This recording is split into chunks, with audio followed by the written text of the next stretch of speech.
toute proportion boyo quand était na CP na ngoti yango na olela na mort na 6 heures na kenda non on a la télé j'aime bien mon on chata présence babi ni ne peut se de mettre à la fois bible ngate tu aimeras un tu ira l'autre Kamo tiketa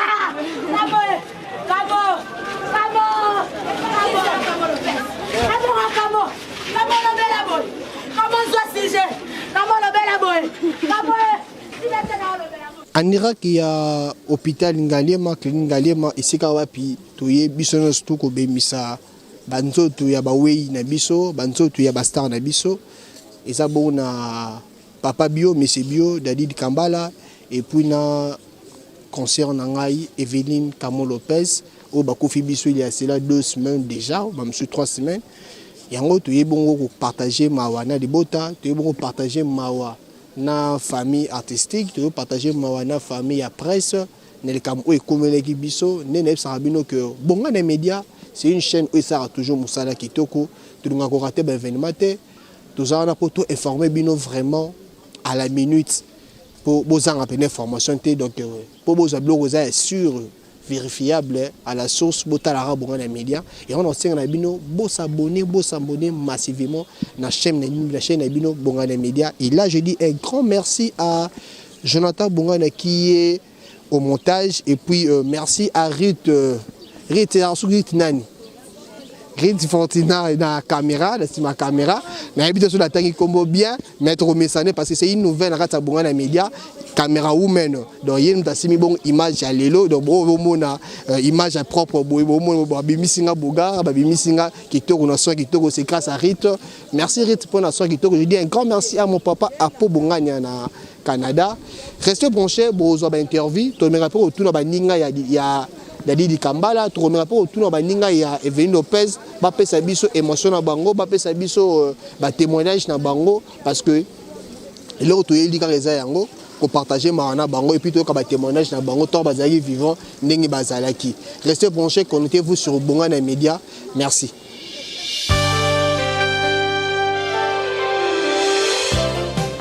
Voilà né c'est bino que to ça interview to me rappelle ko interview ba tout me rappelle sur ba mort ya ba star na biso oyo to bongisi lelo to bongisi bongo vena biso Dadi Kambala et puis to bongisi bongo Evelyne Lopez au hasard chroniqueur ou to chroniqueuse le kolanga to yambi siko moko ya ba chroniqueuse au ba travailler ensemble na CBS mais kasi moi je suis muke bazolo ba que nenga kufaki malade ba boka mbasu na clique bato basaki mabe ndeko na biso tisa yé pas dans la carte pour ba travailler ensemble ceux qui besoin jalousie ceux qui besoin ndenge nini mais avant to ba no peso na mbote Dimitri oni santé za on bien ngolu nzamba osala est-ce que mao biso za reposant na yango MC yanga kuteleki yo yo bokile malade yo mto bomi et tout ça et moi ne bon na ba réseaux sociaux na biso Dimitri omoni ba bilo ba réseaux sociaux nga ki pa ngote moni ba tout so luka ba page na bango izala suivi ba to luka ba buzz ba to luka ba makambo belé ba lo ba n'importe quoi ba tiki noela madinga ba tiki Karine Mokondi ba tiki ba tunyo surtout ba tanga etangaki lelo ba kopina tire ça nga ko toujours été surprise au monde en ba fan kara ba fan ba sur Facebook ba komo zo ba lien ba komo tindela nga tamanga mtomoni et ça lenga passe tant que humain et ça m'avait dérangé. Camo c'est une consœur en dehors de la consœur c'est une sœur.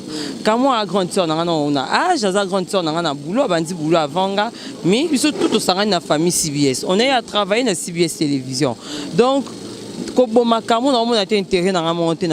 par contre nous sommes comment je vais dire na ba difficulté to na pas si to lela Camo parce que Camo ndinga tikeli biso to s'attendait na ngote parce que Camo ku fini semaine mais semaine passée elle a passé par CBS télévision pour promettre à nos chefs Kazo Banda na mars ayaki kutokozwa mbongo na ye pour na pansement et tout le monde ebika mbongo na soto zwa kana ba chaîne na ngope ayaki pour récupérer moi mikie na ye pour na makamba traitement pour na makamba ba pansement na bina mars denga na banda mais subitement parmi bateau soki bazosalir bato ambaso et tout na combattir ça bawaye comme na kati mais ba réseaux sociaux nga na okama na bato basalaka bapage yango so mpona obebisaka bakomba bato nayebi te c'est parce que tant qu'à moi Koufi nous avons fait des émissions internet. Bah chef na biso c'est vous qui passez à la télé bino de les carabiso to les karaté bato bayebi biso te tant bato balo ba n'importe quoi na kamo bino de faut télé la boloba mais tellement que na dénoncer qui ba mabe misusu na yebi te so yonde sali ke ba bebi ça peut réputation nanga mais je suis moi ninga makapena pambate peut-être est-ce que na vie à kamo ne bozali ensemble boswanaka bolobala mabe quelque part premièrement Dimitri na loba en dehors ya concert nanga. Moi et Camon, on est qu'on s'est retrouvé qu'à CBS. En dehors, CBS, tu as ne si comment tu te vends ni terrasse, ni boîte, ni panabango, ni panae. Tu as donc la na chaîne. Soit tu as une réunion chaîne, tu as donc la pekawana. Soit information à retransmettre, tu as donc sur Facebook, WhatsApp, tu appelles normal. Il y a cause na na parcours naie, ba cop naie, ba makampu naie na tikala jamo kota. Tondo kutana ka wana bande ku baxila ngamo ba en plus ne mission ngapi na option de star émission na bande ku baxila ke mo ba en plus to asenginga conseil donc c'est ça ce qu'on a likambo nini o ngana okibwa kilimbaso ba bi peut-être jalousie bien no basi na basi na mpusu mobile bo weleki mobile tout ça te zonga to imsaka information po ba ba na biso ba comprendre kaka Dimitri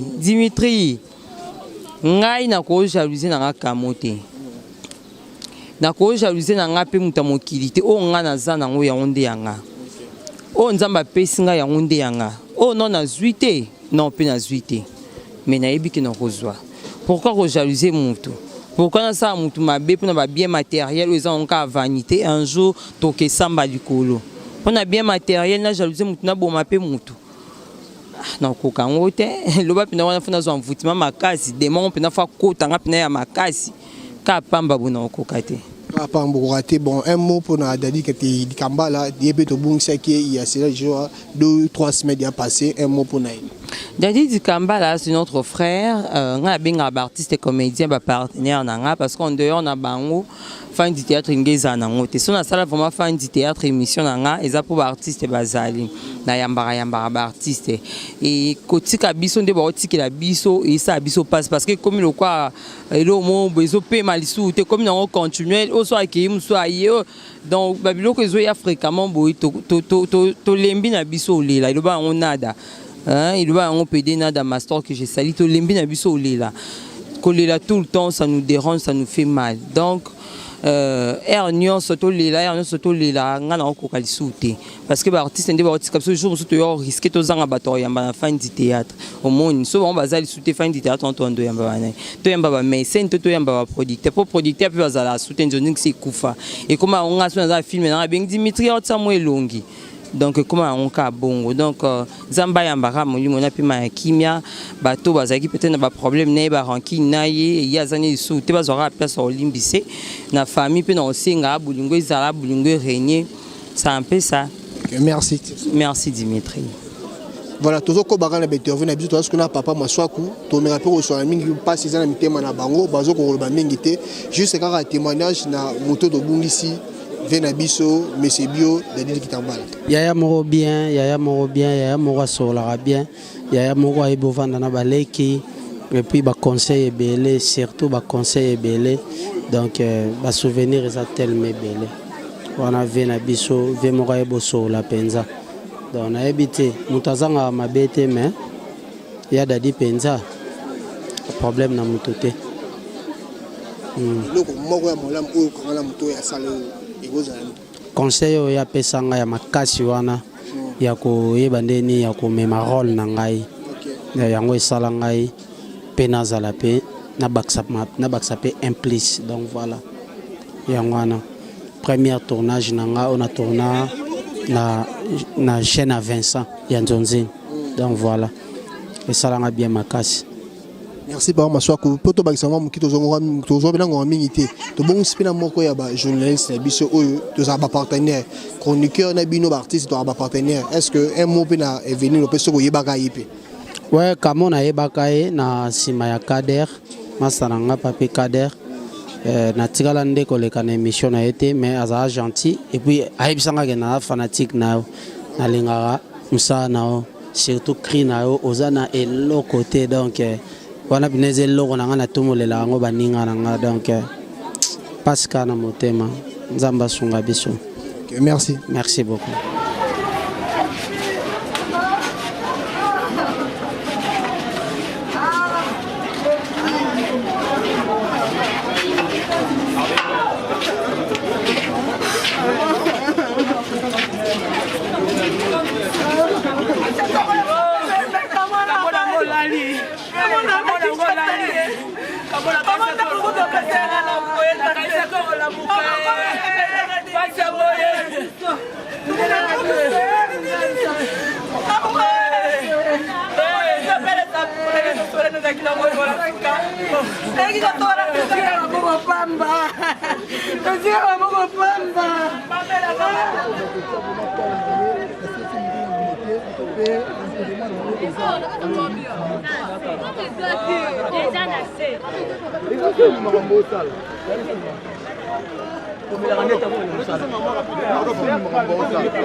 Problématique.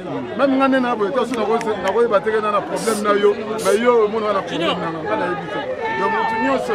nul n'est parfait. Donc, tout le monde a un problème. Même quand on a un problème, donc, le plus important, c'est qu'il y a une polémique dans le Mibale. Il y a une polémique dans le Mibale, puisque les Mibale sont biso. Donc, polémique exacte, donc on est là, toqué côté, côté, il y a autant de musique à Mibale, pour que tout est là-bas.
Ok.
Mayamba,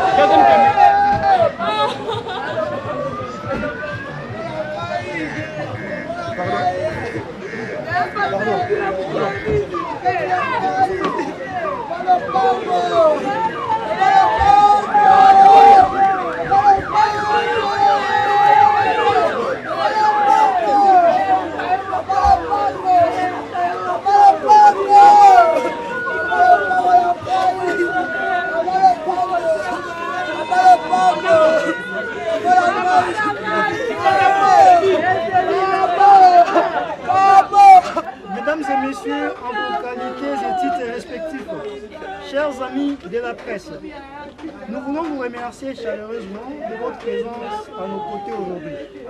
En effet, votre accompagnement tout au long de cette douloureuse période a été pour nous un signe d'amitié.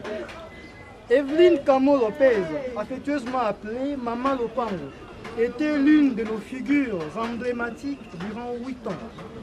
Elle animait l'émission Option des stars et faisait défiler sur son plateau de télévision chaque dimanche les poids lourds de la musique congolaise.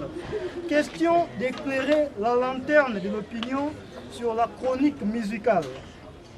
Par son savoir-faire, et plus qu'une éducatrice des masses, aussi étant dans une chaîne de l'éducation, Maman Lopango a réussi à imposer sa marque avec la rubrique intitulée Évangile selon Camo Lopez, qui dénonçait certaines antivaleurs souvent rencontrées dans la société.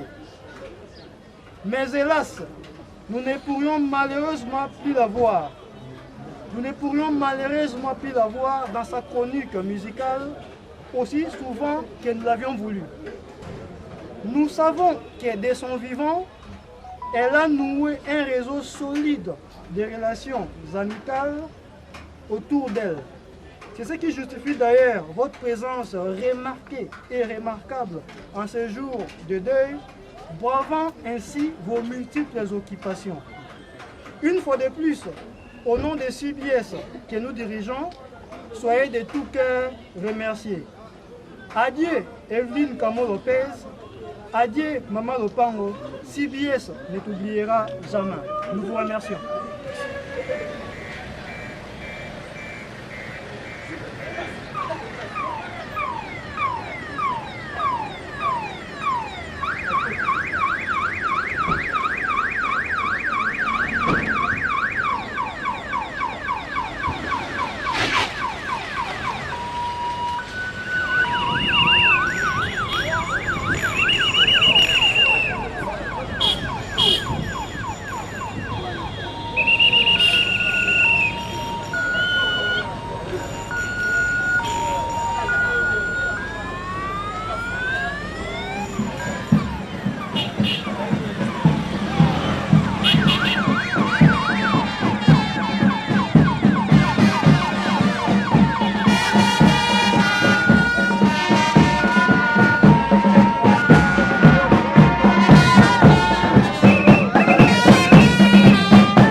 Voilà, merci, merci Ndeonanga, Bopandi Sango.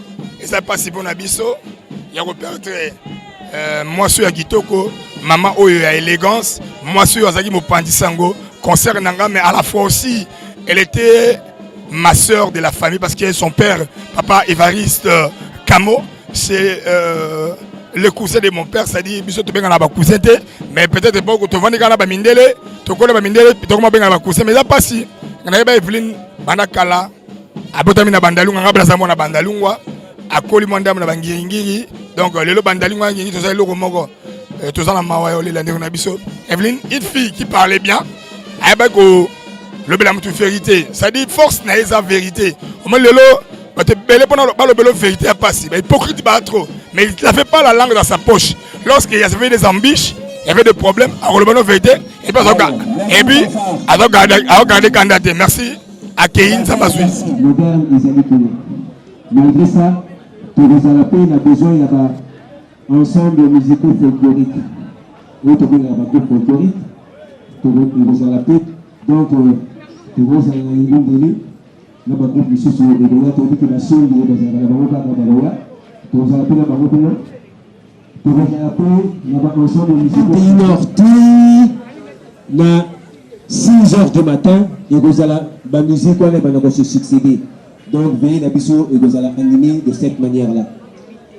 Vendredi, donc lundi, le 28 février 2020, 6h, Tozongeli, musique religieuse, Nengedi Jazo Betawa. À 9h, vous allez avoir témoignage. En tout cas, Bandeko, Torokende, le Sika, la nécropole entre terre et ciel de l'ancienneté de l'animation. Toroseng, en tout cas, de Salamakasi, il y a 9h, vous allez déjà on a Monique a repris sa témoignage. On a Noé, a repris sa témoignage. On a les médias. Donc, ça va lier déjà dans Tongo. On dit que vous avez la foi là, vous avez la main. Le vieux Camon Lopez a été élevé dans la foi chrétienne. Baboko là qui est comme ma Christo.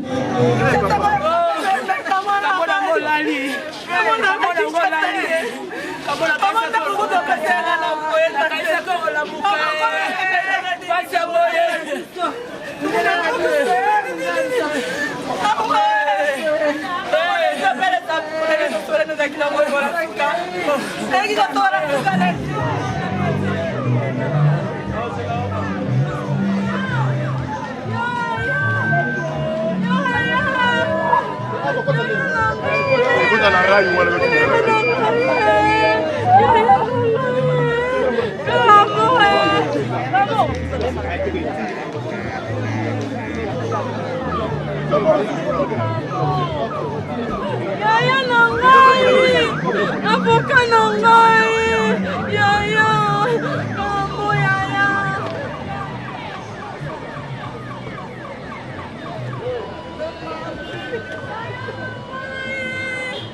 Yaya nangai, bebe.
Allez, quoi.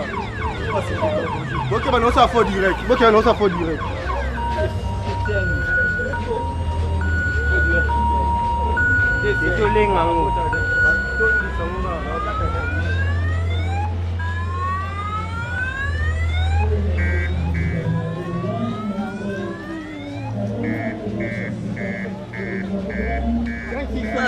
kaka.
Na émission tozalaki na ba bonne relation bon lelo nzamba bengi etolobani topesika nzambe merci na nyonso yango moni lelo twana de matanga ya dadi na ya awa donc yango to se départager ka to mikabola parce que twana choite azalaki na ko bakate malamu bato ba bi kamo ba bi gamuta ba show mais dans tout ça tolobani topesi kaka nzambe merci po ye mokonzi na nyonso. Mpona moi mpena présence noa na nsima awa okende mama mpe ya dadi. Voilà. Ya profiter na tokabolaka ndamu na parce que matanga ezwi biso toa na choix. Ezwi ba artiste comédien, ezwi ba journaliste tolaka bato moko. Donc voilà. Okay, merci. Ngape mna pesi no merci. Voilà, merci. Ndenge bonaki biso na ebandeli. Ko bana na mort ya Ngalema, ta to komi siko awa na 16e rue na place à village et pas wapi corps ya ndo na biso Kamolo Lopez déjà exposé. Place wapi to sala veo monteur ti to loro a poto ke le bongo kunai na nécropole. Merci na ba oyo bo s'abonner. Merci na oyo bo tie ba commentaire.